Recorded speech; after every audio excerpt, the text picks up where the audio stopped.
Hello दोस्तों, नमस्कार। SM के शाना में मैं आप सब लोगों का दिल से बहुत बहुत स्वागत करता हूं। दोस्तों, इस वीडियो में हम लोग बात करने वाले ही एक बहुत ही एक इम्पॉर्टेंट टॉपिक के बारे में। लिटरली आप दोस्तों यहाँ पे कह सकते हैं ट्रम्प की एक बहुत बड़ी जीत हम लोग को होती हुई देखने को यहाँ पे मिल रही है। मतलब तो आप सभी लोगों को यहाँ पे पता ही है कि जियोपॉलिटिकली जो भी चीज़ें चल रही है पूरी तरीके से यहाँ पे बदल चुकी है। ठीक है, अब इसका अंत क्या रहेगा, बाद में कौन किसके साथ रहेगा, वो तो बाद में ही पता चलेगा। बट जब ये चीज़ें चल रही थी, मैंने आप लोगों को बताया था कि एक पर्टिकुलर फियर है। ठीक है, वैसे तो मल्टीपल फियर्स है। एंड अगर ये चीज़ अगर होने लग गई ना भाई, तो हमें लॉन्ग टर्म में काफ़ी दिक्कत होगी। मतलब देखिए, अगर हम बात कर ले जियोपॉलिटिक्स से रिलेटेड ही, तो कोई किसी का मतलब बोलते ना यहाँ पे, मतलब ऐसा हम ये नहीं कह सकते कि फ्रेंड होता है, हर किसी का अपना अपना वेस्टेड इंटरेस्ट रहता है। बट फिर भी कोई किसके साथ नहीं रहना चाहेगा। तो हर किसी को यहाँ पे पता ही है कि एक पर्टिकुलर कंट्री के ऊपर भाई भरोसा रखना मतलब काफ़ी ज़्यादा घातक हो सकता है। यस, वो कंट्री कौन सी है हम सभी लोगों को पता है। Yes, America. यस, उनका इतिहास भी वैसे रहा है। अमेरिका की अगर बात कर ले, अगर आप उनके साथ अगर आप ज़्यादा निर्भर करने लग गए भाई, तो आपकी बैंड बच सकती है। मतलब ऐसे बहुत सारे कोड्स भी है कि अगर आप अमेरिका के दुश्मन होंगे तो चल जाएगा, बट अगर आप उनके दोस्त रहोगे ना, तो आपकी और ज़्यादा हालत ख़राब हो जाएगी, क्योंकि कब धोखा दे भाई पता नहीं। मतलब आप सभी लोगों को यहाँ पे पता ही है कि अब मिडल ईस्ट में भी डिस्टर्बेंस है। इसके पहले यूक्रेन रशिया का युद्ध यहाँ पे चल रहा था, जो अभी भी चल रहा है। सो तभी भी हम लोगों ने देखा था कि बहुत सारी यूरोपियन कंट्रीज क्या करते थे, रशिया के साथ भी बिजनेस करते थे। तो उन्होंने क्या कर दिया, रशिया के साथ बहुत सारी चीज़ों में अपना नाता तोड़ा। एंड उन्होंने क्या कर दिया भाई, अमेरिका के साथ कह दिया कि चलो ये जो चीज़ हम रशिया से खरीदते थे उनसे नहीं खरीदेंगे, हम आपसे खरीद लेंगे। एंड बाद में क्या हुआ, अब ये जो मिडल ईस्ट का कॉन्फ्लिक्ट काफ़ी ज़्यादा एकदम गर्म होने लग गया। एंड यूरोपियन कंट्रीज़ अमेरिका के साथ आने के लिए मना करने लग गए, सपोर्ट नहीं करने लगे। तो अमेरिका ने बोल दिया भाई आपको अब जो अब चीज़ें प्रोवाइड करने ना, वो हम आपका बंद करवा देंगे। ठीक है, मतलब रशिया से भी आने वाली चीज़ बंद और हम भी आपकी चीज़ यहाँ पे बंद करेंगे। मतलब क्या, वो फंस जाएंगे। सो यही चीज़ दोस्तों सबसे बड़ा फियर फैक्टर यहाँ पे रहता है। एंड एग्जैक्टली उसी तरीके से कुछ चीज़ें अभी हम लोग को होती हुई देखने को यहाँ पे मिल रही है। मतलब आप बोलोगे सर क्या कहना चाहते हो, तो आपको बताना चाहूँगा दोस्तों, एनर्जी सबसे इंपॉर्टेंट चीज़ होती है ना। एनर्जी के अलग अलग रूप होते हैं भाई। क्रूड ऑयल भी हम लोगों ने देखा है, वो भी एनर्जी से रिलेटेड ही है। देन एलएनजी की बात कर ले, एलपीजी की बात कर ले। यस, एलपीजी जो गैस रहता है घर में जो आता है ना भाई, तो एलपीजी का रिक्वायरमेंट भी लगातार डेली यहाँ पे रहता ही है, आप सभी लोगों को पता ही है। एंड वो भी हम लोग ज़बरदस्त बाहर से मंगवाते हैं। कितना बाहर से मंगवाते हैं, 60 से 66 यूनिट। मतलब आप कह सकते हो अगर 100 की रिक्वायरमेंट डेली होगी, तो 60 से लेके 66 एलपीजी से रिलेटेड जो चीज़ें वो हमें बाहर से मंगवानी पड़ती है। और 34 से 40 यूनिट्स घर में ही बनता है। मतलब आसान भाषा में बोल दूँ, लगभग 60% जो रिक्वायरमेंट एलपीजी है हमारा डेली का, वो बाहर से ही आता है। जैसे क्रूड में कितना है 88 टू 90 कि डेली की रिक्वायरमेंट पूरी करनी, तो लगभग लोग बाहर से 88 टू 90 बैरल्स मंगवाने पड़ते हैं। एंड अगर हम एलपीजी की अगर बात कर ले, तो यहाँ पे हम सबसे ज़्यादा एलपीजी मंगवाते हैं, वो कहाँ से मंगवाते हैं, यूएई से। लगभग 30 से 35%, ये परसेंटेज बदलता रहता है। ठीक है, देन कतर से अगर बात कर ले 20 से 25%, मतलब ये भी मिडल ईस्ट। देन कुवैत की अगर बात कर ले, अगेन मिडल ईस्ट, 15 से 18%।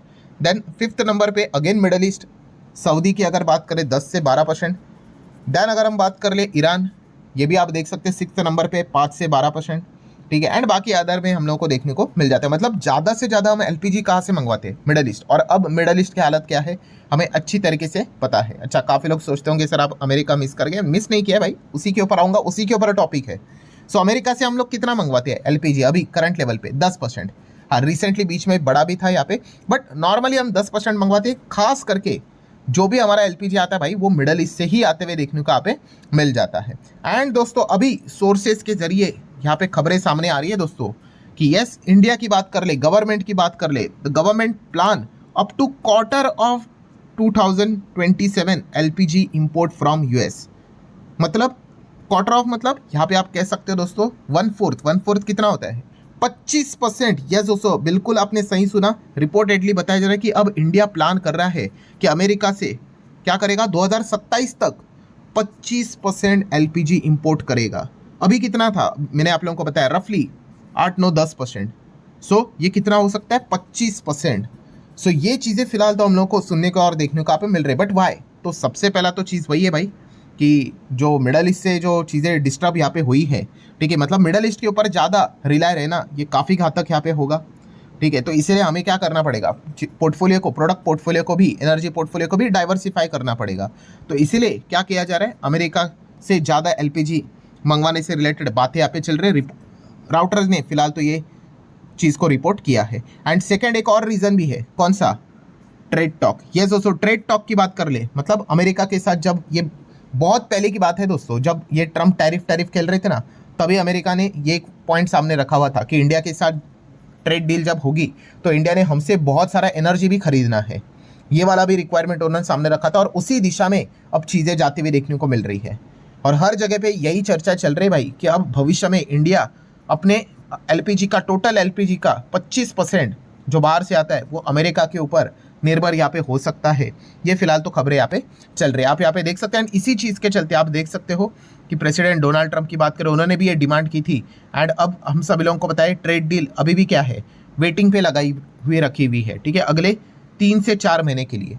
तो यही चीज़ें फिलहाल तो पर्दे के पीछे बात की जा रही है, ऐसा सोर्सेज के जरिए फिलहाल तो खबरें यहाँ पे सामने आ रही है। ठीक है, मैं इसके पहले भी बता चुका भाई कि ट्रेड डील भाई अमेरिका अपने फेवर में ही ज़्यादा से ज़्यादा कैसे किया जा सकता है, उसी की कोशिश यहाँ पे करने वाला है। मतलब कंक्लूजन क्या है, अभी तक आपने जो भी चीज़ें सुनी, आपको क्या समझ में आया?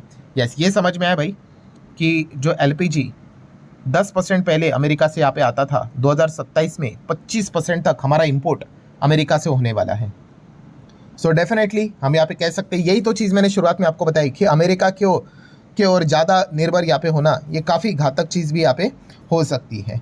देन सिमिलर वे अगर हम लोग यहाँ पे बात कर रहे हैं दूसरा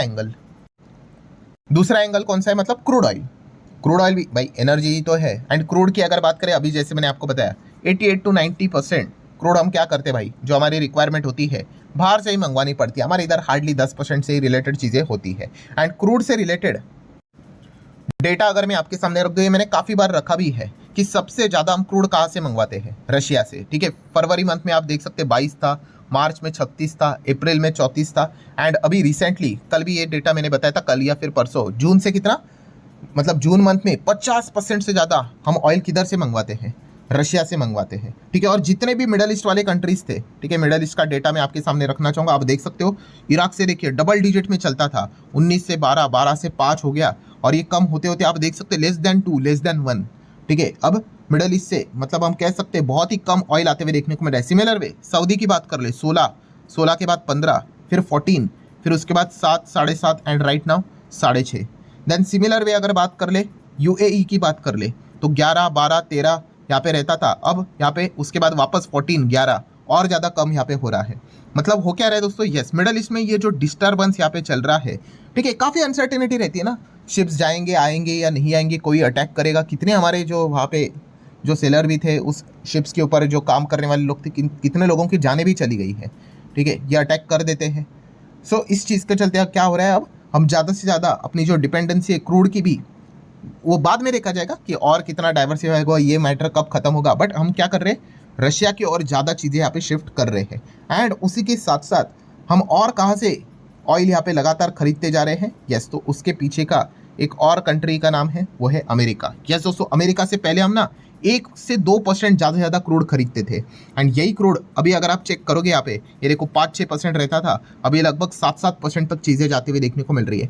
देन वेनेजुएला की बात कर ले, नाम तो वेनेजुएला है भाई, बट आपको पता ही है इसके ऊपर किसका कंट्रोल है, यस, अमेरिका का ही कंट्रोल है। कितना, 8.5%। पहले तो अगर हम चेक करेंगे, ठीक है, ये तो अभी फरवरी का डेटा है, उसके पहले चेक कर लो 0। ठीक है, रेस्ट्रिक्शन लगा के रखे हुए थे वेनेजुएला के ऊपर, तो आप देख सकते हो 2.5%, फिर 4, फिर 5, ऐसा करते करते अब 8.5%। मतलब अगर मैं ऐसा बोल दूँ ना तो वैसे गलत भी नहीं रहेगा, हम एक्चुअल में अमेरिका से 7 और 8, 15, 15.5% ऑयल खरीदते हैं भाई।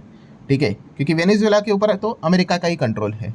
सो इसी चीज़ के चलते मतलब हो क्या रहा है दोस्तों, अब रशिया का भी, मतलब हम रशिया से 50% ऑयल खरीदते हैं, वो भी अब भविष्य में कम होने वाला है। क्यों?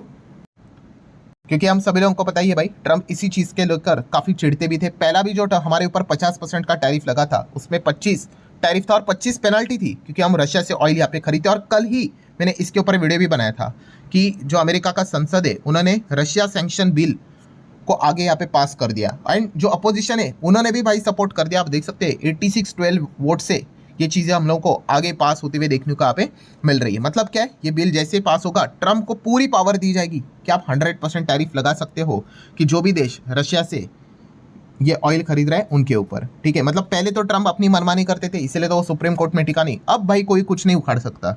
ठीक है, अब तो भाई ट्रम्प को ये पावर मिल जाएगी। ठीक है, अब फॉर्मेलिटीज ही बची हुई है, ट्रम्प के पास ये चला जाएगा। उसके बाद ट्रम्प को ये पावर जैसे मिलेगी वो 100% टैरिफ हमारे ऊपर यहाँ पे लगा सकते हैं। मतलब कंक्लूजन क्या है इस चीज़ से भी, अगर हमें बचना है, मतलब वो क्या ऑफर सामने रखेंगे कि रशिया से ऑयल यहाँ पे क्या कर दो, कम कर दो, ड्रॉप कर दो। एंड कहाँ से खरीदो, मिडिल ईस्ट से तो कम ही हो रहा है, तो अगेन हमसे ही खरीदो, वेनेजुएला से ही खरीदो। यही चीज़ें हम लोगों को भविष्य में देखने को मिलने वाली है। सो आने वाले समय में अगर हमारा क्रूड ऑयल का भी परचेस अगर अमेरिका से, वेनेजुएला से अगर बढ़ेगा तो इसमें भी कोई शॉकिंग वाली बात यहाँ पे नहीं रहने वाली है, क्योंकि अगर टैरिफ को डॉच करना है तो ये तो चीज़ यहाँ पे करनी पड़ेगी। सो अल्टीमेटली मतलब आउटकम क्या है दोस्तों, कि यहाँ पे हम कह सकते हैं क्रूड ऑयल को लेकर बात हो, एलपीजी की बात कर ले, यस इंडिया यहाँ पे लगातार अमेरिका से ज़्यादा यहाँ पे हम लोग को ट्रेड करते हुए देखने को मिलेगा, ज़्यादा चीज़ें खरीदते हुए देखने को यहाँ पे मिलेगा। सो अल्टीमेटली इस चीज़ के चलते हम यहाँ पे कह सकते हैं ट्रम्प की एक बहुत बड़ी यहाँ पे हमें विक्ट्री होती हुई देखने को मिल रही है। हर कोई विक्ट्री ऐसे नहीं होता है कि भाई कौन किसके ऊपर गोला बारूद फेंक रहा है और कौन जीत रहा है। ये मतलब इसीलिए रशिया ने बीच में एक रिपोर्ट भी निकाली थी कि जो मिडिल ईस्ट वाला मामला है ना, ट्रम्प इजीली इसको सॉल्व करेगा ही नहीं, क्योंकि इसका सबसे ज़्यादा फायदा अमेरिका और ट्रम्प को ही हो रहा है। ठीक है, ट्रम्प का तो पर्सनली भी हो रहा है, हम सभी लोगों को पता ही है कि कैसे वो इनसाइडर ट्रेडिंग एंड ऑल सारी चीज़ें यहाँ पे चल रही है।